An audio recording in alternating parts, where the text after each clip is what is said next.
www.sangatv.com.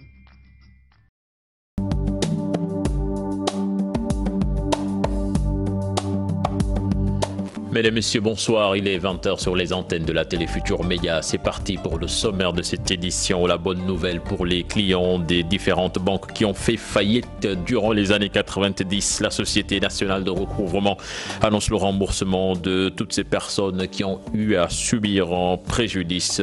Vous entendrez le directeur de la SNR dans cette édition. L'UNAPES, dépité par la situation difficile de l'école sénégalaise, l'Union nationale des associations des parents d'élèves et d'étudiants demande l'engagement personnel du chef de l'État pour sauver l'année scolaire. Et puis l'église de Carabane, enfin fonctionnelle, fermée depuis plus de 10 ans. Elle a été rénovée par l'État du Sénégal. Sa réception saluée par les fidèles et les autorités du sud du pays. Voilà le sommaire de cette édition. Dans quelques instants, le développement.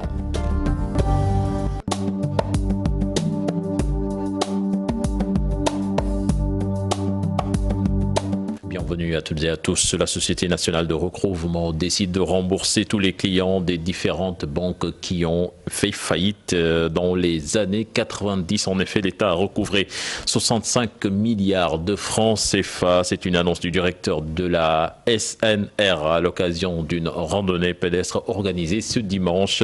Maître Boubacar Diallo, que je vous propose d'écouter, il est interrogé par Chertidiane Dion. Les anciennes banques. Au niveau de ces banques, il y a des clients qui avaient fait des dépôts, qui avaient déposé leur argent au niveau des banques. Là, on recouvre les créances qui ont été prêtées par les banques, mais également, de la même manière, on rembourse les clients qui avaient déposé au niveau de ces banques. Et récemment, on a fait une publicité à travers divers organes de presse de la place, demander aux détenteurs de comptes au niveau de ces différentes banques de s'approcher de la SNR pour obtenir le remboursement. Et là, on est en train présentement de rembourser certains déposants qui se présentent au niveau de la SNR. Voilà. En substance, est-ce que vous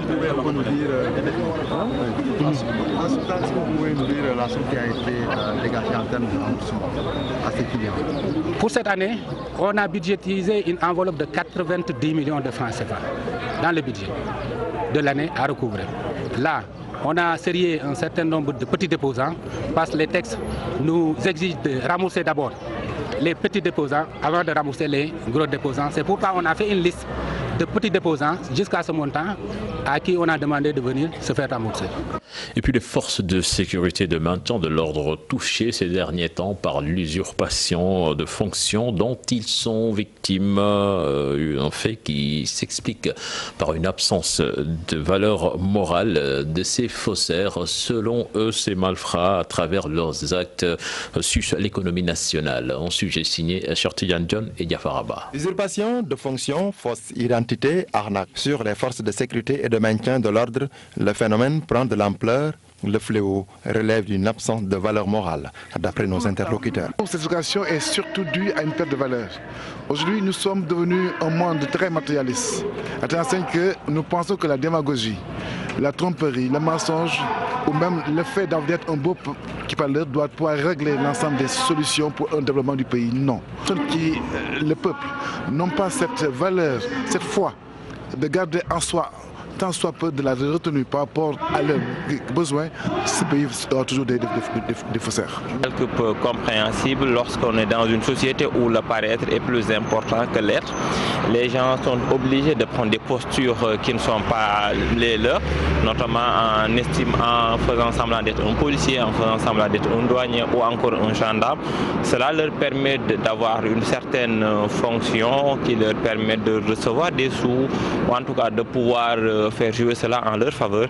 Et du point de vue de l'éthique et de la profession, c'est dangereux pour la société, puisque quand un douanier vous arrête, il ne contrôle pas la qualité du marchandise. Un délit lourd de conséquences, déplore-t-il. Tant qu'aujourd'hui le pays, on ne revient pas à la foi. Tout pays qui se développe, d'abord doit avoir des repères pour son développement. Et aujourd'hui, nous, notre repère, c'est la religion.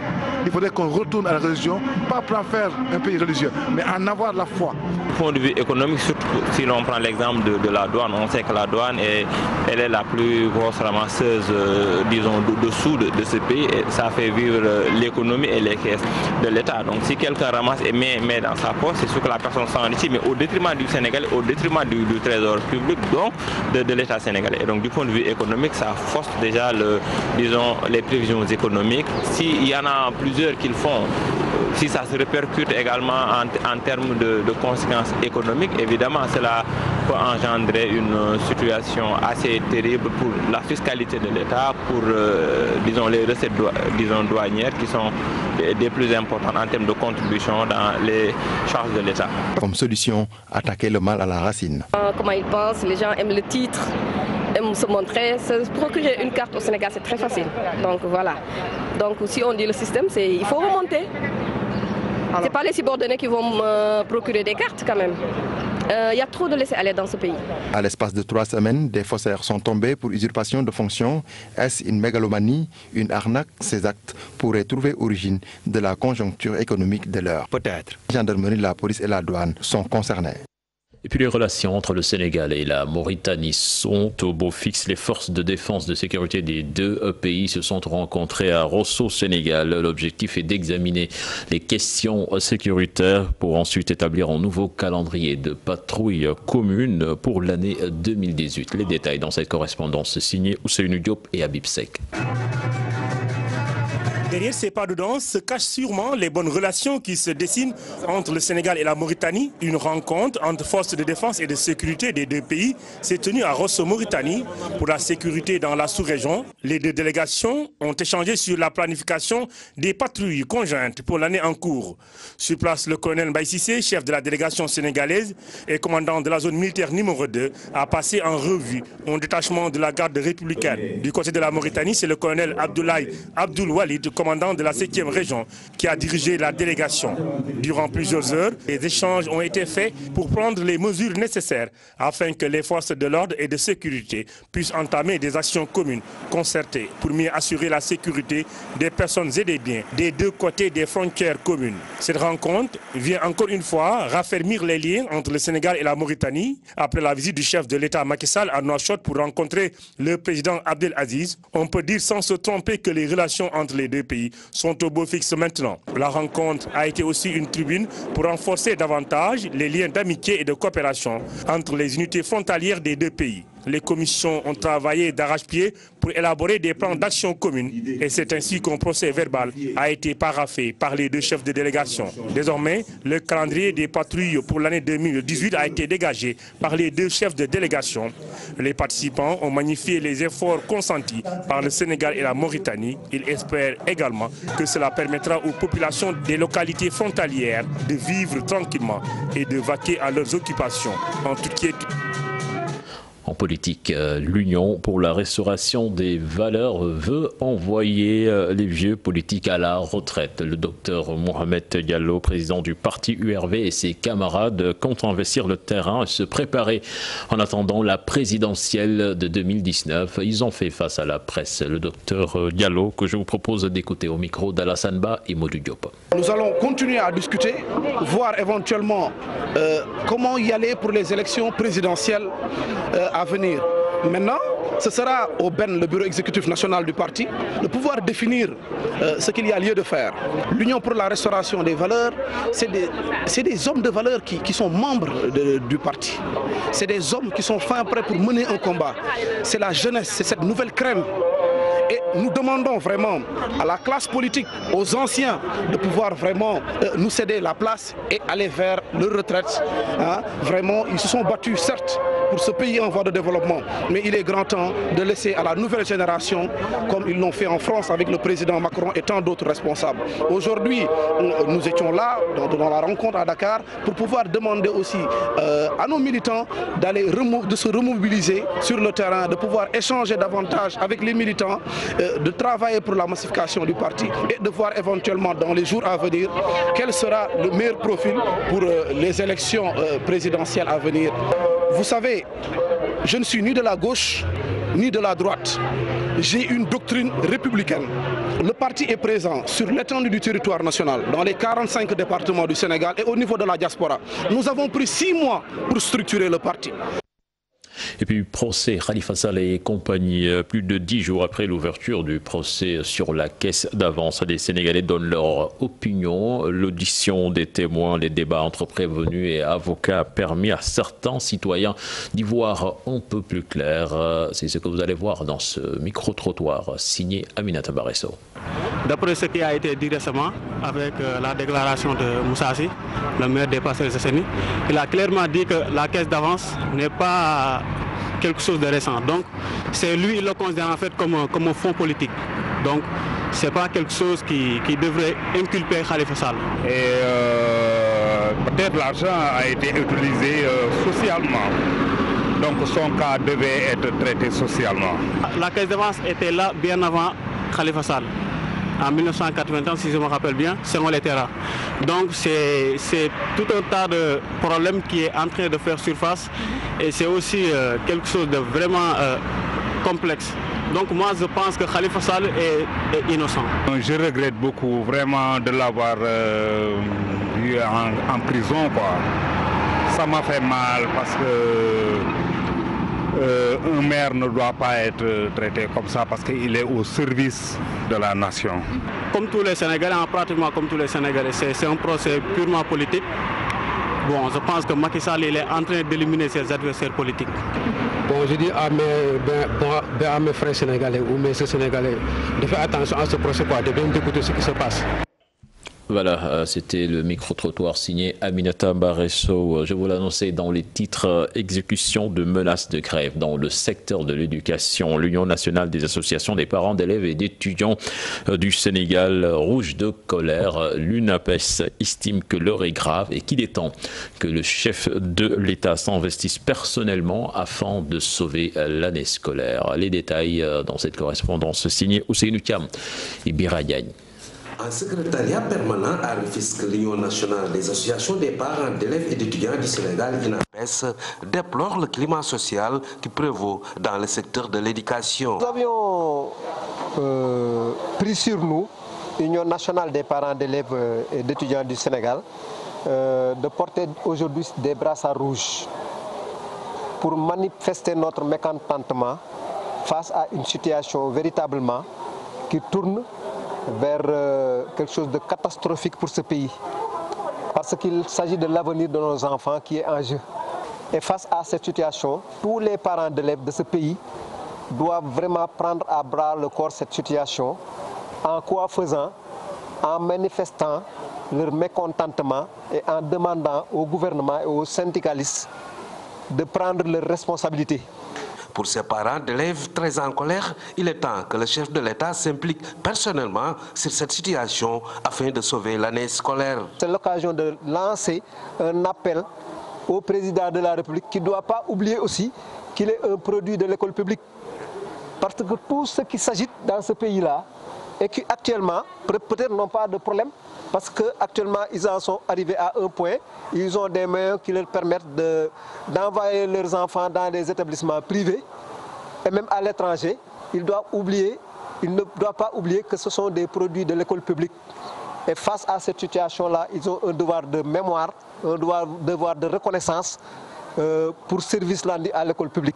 Ces parents d'élèves et d'étudiants du Sénégal n'excluent pas d'autres actions pour contraindre les différentes parties à des négociations sérieuses et constructives.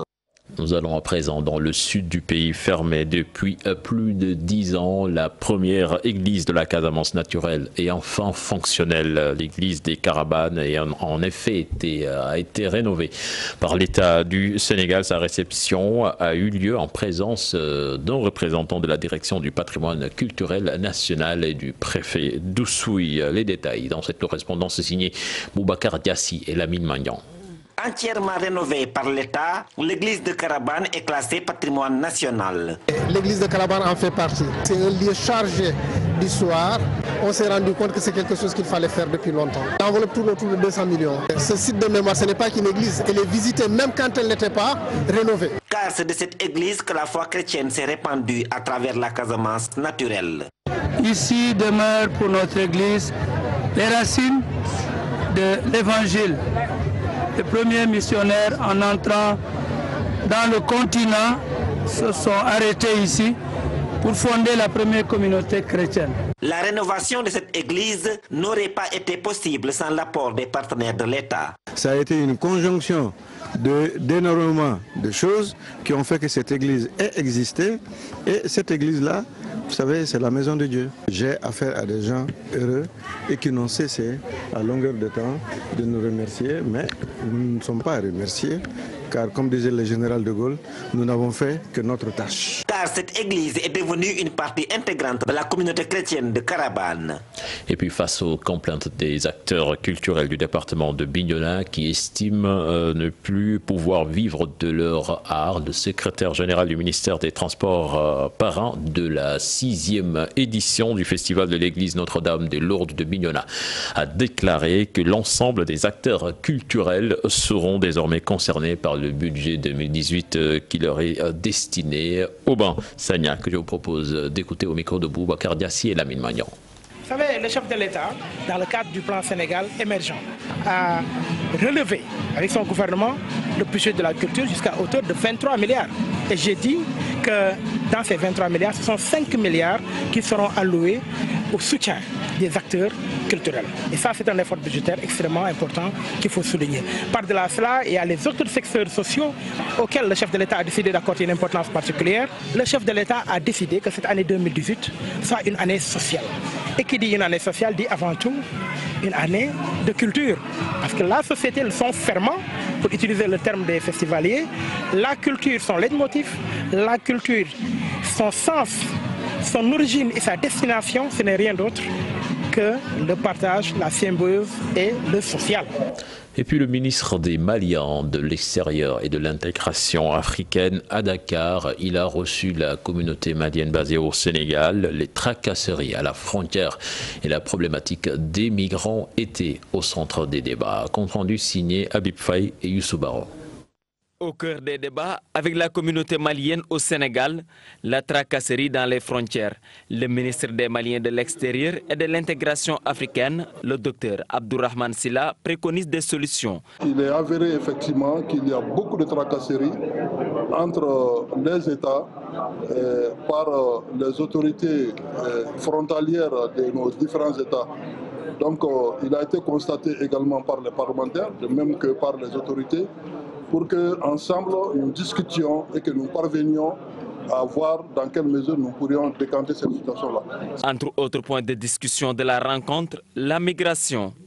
La migration telle qu'aujourd'hui, cela nous pose d'énormes problèmes de par les morts que nous enregistrons dans la traversée du désert et de par les morts que nous enregistrons dans la Méditerranée. Donc appeler la communauté malienne qui réside ici au Sénégal pour collaborer afin que nous puissions mettre un frein définitif à la migration irrégulière. La situation des détenus maliens, le ministre souhaite entamer des discussions avec la justice sénégalaise pour leur transfert. J'ai aussi sollicité une audience auprès du ministre de la Justice parce que je sais que depuis un certain temps, il y a quelques Maliens qui sont dans des prisons sénégalaises et nous avons souhaité obtenir le transfèrement. Donc nous allons discuter de cette question avec les autorités judiciaires du Sénégal. Venu dans le cadre du forum parlementaire de la CEDEAO, le ministre des Maliens de l'extérieur et de l'intégration africaine a profité de l'occasion pour recevoir la communauté malienne au Sénégal. À partir de ce 12 février, Dakar va être le carrefour des parlementaires de la CEDEAO jusqu'au 15 de ce mois. Et puis cela fait une semaine que disparaissait le rappeur Sarenzo, né Malik Sarr et membre fondateur de Y'en a marre. Il a été mortellement heurté par une voiture sur la route des Niayes de Pékin. Le hip-hopper n'était pas seulement engagé dans le discours, le défend a également récupéré tous les espaces transformés en dépotoir d'ordures à Wakhinane, Nimzat. Je vous propose d'en savoir plus dans cet élément signé Salif Sow et Asmalik Diop.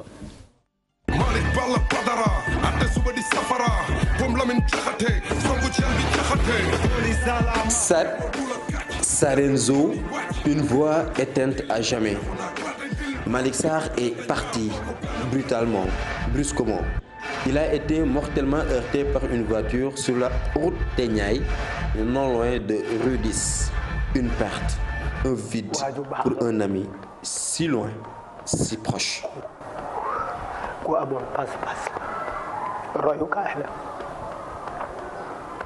Un rappeur engagé, le membre fondateur de J-Hip Hop, a participé à tous les combats de la jeunesse de son pays. Malick est fondateur et à l'initiative même de l'association Guédiawaye Hip Hop. Malick était avec moi lors de la première conférence de presse du mouvement Y en a marre à la place du souvenir. Malick était un grand homme. Il était très utile pour sa communauté. Sarenzo, pas seulement un activiste, Sarenzo matérialisait son discours. Le NTS était un volontaire vert, un homme de terrain. Ses œuvres sont là, vivants, parlants. C'était un dépotoir d'ordures, les élèves n'arrivaient plus à respirer. Malick, en tant que président des volontaires verts, avait décidé avec son équipe de s'en débarrasser. Il a tout enlevé avec son équipe pour en faire un espace. C'est lui qui a planté avec son équipe tous ces arbres. Ici, il me disait qu'il faut qu'on tienne une réunion, qu'on organise une réunion avec les charretiers pour reprendre, pour refaire les écuries. Là-bas, c'est les dernières plantes qu'il a plantées. L'environnement et la culture urbaine n'étaient pas ses seules préoccupations. L'homme au dreadlocks savait sauver, aider, orienter les jeunes délinquants de son quartier. Comme Tchama, comme Dama, comme Demba, comme beaucoup d'autres jeunes de la localité, parce qu'ici, il n'y a pas de travail. Il n'y a pas d'entreprise, les jeunes n'ont pas de travail. C'est pourquoi ils s'adonnent à des activités malsaines. Et Malick, à travers son projet de récupération d'espace pour en faire des espaces verts, il est parvenu à réinsérer des jeunes et à leur donner de l'emploi. Sarenzo de B1X, un esprit, une énergie sans fin, des faits et gestes éternels. On est volontaire jusqu'à la mort.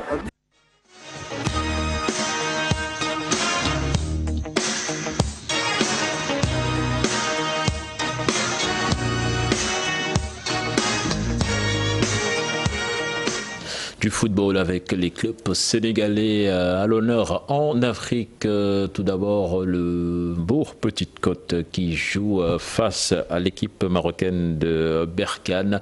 À la mi-temps, ce sont les Mourois qui menaient par 1-0. Bourg Petite Côte en déplacement donc en terre marocaine. Hier, au stade Léopold Sédar Senghor, Génération Foot en Ligue des Champions a pris le meilleur sur les Égyptiens d'El Makassa, Misra El Makassa sur le score de 2-0, début signé Chertidiane Sabali et Amadou Djandiaï. Le staff technique se veut prudent, rien n'est encore fini. Compte rendu donc de cet après-midi de football hier au stade Léopold Sédar Senghor, signé Pape Faraning et Youssou Baro. Chertidiane Sabali était sur tous les coups. Il a délivré les académiciens à la 65e minute d'une frappe limpide pour ouvrir le score avant de donner une passe décisive pour Amadou Djandiaï. Une victoire qui s'est dessinée en seconde période. En deuxième mi-temps, il y en a eu un peu moins. On a eu un football un peu plus direct que d'habitude. Parce qu'avec leurs 2-10 qui venaient nous presser, on avait décidé de. Si on n'arrivait pas à amener le ballon, un peu sur le terrain n'était pas nickel, de jouer un peu plus long parce qu'on savait qu'il y avait un peu de manque de vitesse derrière. Et bien nous en a pris parce que voilà. Et puis après, j'ai bien aimé les deux buts. Parce que les deux buts qu'on marque, c'est ce qu'on leur a dit à la mi-temps. On n'attendait pas d'être dans les meilleures situations, on ne prenait pas le meilleur qu'il faut quand les situations arrivent, mettre un pointu, se jeter, en rajouter un peu. Il n'y aura peut-être pas des beaux buts, mais l'important c'est de la mettre dedans. Et c'est exactement comme ça qu'on marque les deux buts. Malgré 2 buts d'avance et un clean sheet, Génération Foot compte jouer à fond la masse retour pour passer ce cap. Le match risque d'être différent. Pour moi, il y a une chose qui est claire, c'est qu'il faudra marquer au moins un but. il faudra marquer un but, ça c'est sûr. Donc d'une façon ou d'une autre, avec une méthode ou avec une autre, mais il faudra qu'on soit capable de marquer un but au match retour, au moins pour se qualifier. Parce qu'aujourd'hui, on a eu le bonheur de gagner ce premier match par 2 buts d'écart, sans prendre de but. Il faut qu'on ait l'ambition de marquer un but au match retour. Un match à deux visages avec une première période possible. Génération Foot s'est rebiffé en seconde avec l'appui du public venu nombreux. Mais le plus dur reste le match retour au Caire.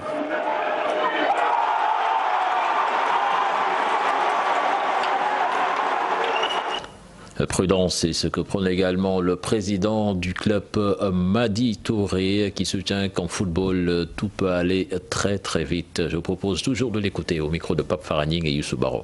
C'est un match aller, on a gagné 2-0. Il y a un match retour. Il faudra qu'on ait les pieds sur terre, avec garder l'humilité et surtout ne pas s'enflammer. Et se préparer en conséquence et qu'on soit prêt le match retour au Caire. Je suis toujours confiant, donc on ne va pas s'enflammer pour dire que tout est fait. Un match, tout est possible. On a vu Paris Saint-Germain qui avait gagné Barcelone et au match retour, ils ont été éliminés. Donc on va prendre toutes les conséquences de ce match qu'on a joué et je pense qu'aujourd'hui les joueurs ont respecté les consignes et si on respecte les mêmes consignes au match retour, il y a une possibilité de gagner ce match et je suis très content aujourd'hui de ce premier match parce que c'était l'objectif de GF de gagner son premier match de la Ligue des Champions, ça a été fait.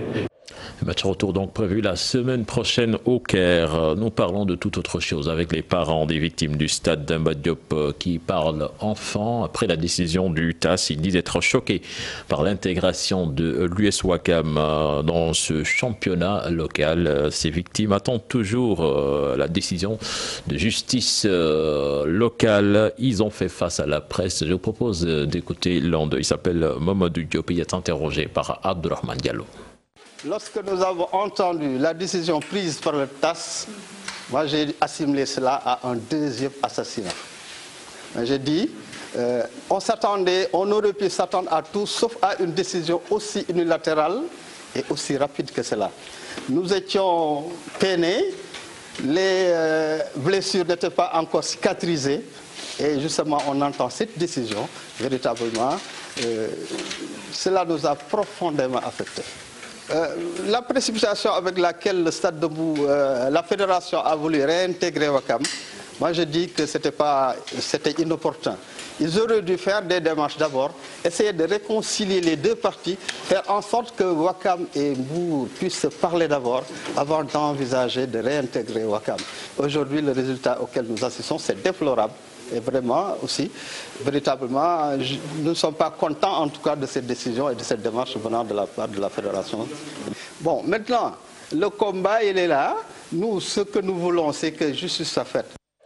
Et puis Sikap Essa veut occuper une place de choix dans le football sénégalais et ses dirigeants sont déterminés à atteindre cet objectif. Le directeur technique national, le directeur technique plutôt de Sikap Essa que je vous propose d'écouter, il est interrogé par Chertidiane Dion. Avoir maintenant des personnes, parce que après maintenant le football c'est la reconversion. Être un grand homme après le football. Je pense qu'il n'y a que ça. Ce que nous pensons maintenant, avec le staff technique, prendre l'équipe avec un commun accord. C'est-à-dire que la main dans la main. Je suis le directeur technique, encore je suis le manager général. Il y a des qui sont là. Bon, les faire participer maintenant tous les stages différents, encore portions, tout à l'extérieur. On a parlé avec le président, je pense que ce n'est pas un problème. Le problème maintenant, il faut scindre les reins, être ensemble maintenant pour bâtir maintenant une bonne équipe. Je pense que c'est évolué dans quel niveau, par exemple? La division régionale. L'année dernière, bon, on a joué les playoffs. Bon, les juniors ont fait le deuxième tour de la Coupe du Sénégal. Je pense aujourd'hui maintenant, on va faire un pas de géant, c'est-à-dire que une avancée significative. C'était le dernier élément de ce journal. Prochain rendez-vous pour l'information, ce sera à 0h avec le tout en image. Mais tout à l'heure, vous avez rendez-vous avec Lamine Samba dans son émission Diongante. Excellente suite de programme en compagnie de la TFM. Au revoir.